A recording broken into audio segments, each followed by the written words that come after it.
Alright, today we're going to learn how to read and memorize the notes on the top string, which is the low E string. And you notice here I've put the musical alphabet out below, and that's really important. It starts in A and it ends on A, or it starts on C and it ends on C. Anyway, it just keeps going.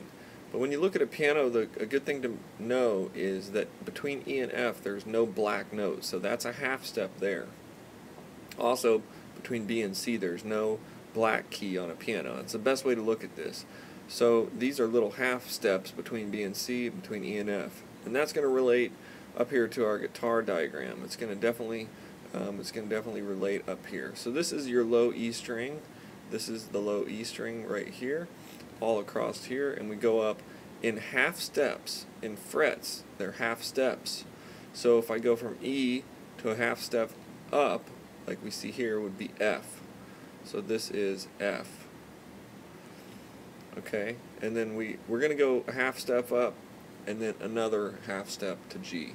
So this is G, because I advise learning the dots first. The dots on the whole, and basically the whole notes. Okay, so we're just going to move up here, and I'll put these on here and explain it in a minute. This is B.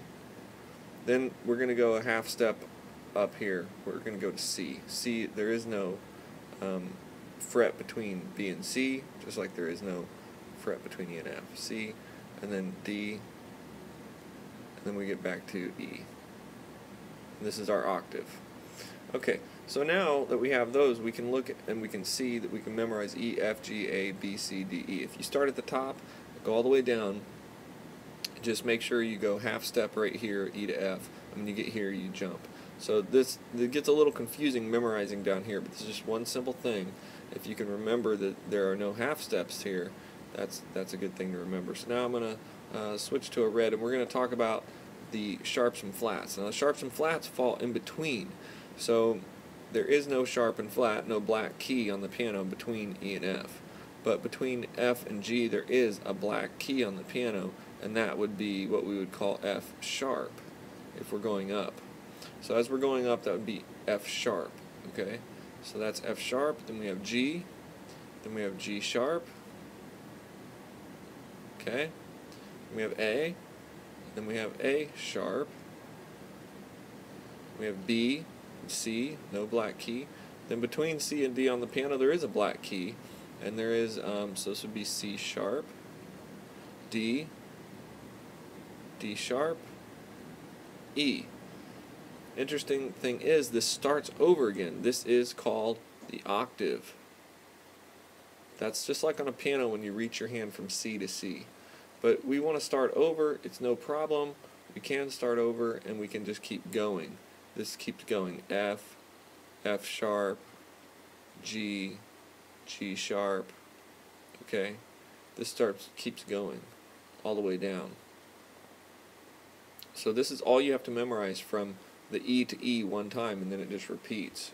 So you can see that the 15th fret up here is the same note, G, as the 3rd fret. We keep having octaves that happen just like that. So E on the open, this is the low E, and this also is the high E up here. So we have E, F, F sharp, G, G sharp, A, all the way down. The best thing to do is to memorize just the blue notes in their order on the top string, and then you can fill in your sharps or flats. One last thing I'm going to tell you before we go is when you're learning flats, let's say we do want to talk about flats, when you're going up you have it sharped, but when you're going back it would be flat. So I'm going to use A for the example, and this actually would also be a B flat. So when we're moving backwards we can call it a B flat, or coming from this way, A sharp. So these are actually the same note, and that happens in everything. So if you go back from D, you would have a D flat. If you're coming up from C, you'd have a C sharp. So when we're going backwards, you can see we have the flats, and when we're going forwards down the scale this way, we have sharps. So memorize the most important part of this, and then understand how it moves up and down, and you'll have the whole thing done. All right, good luck.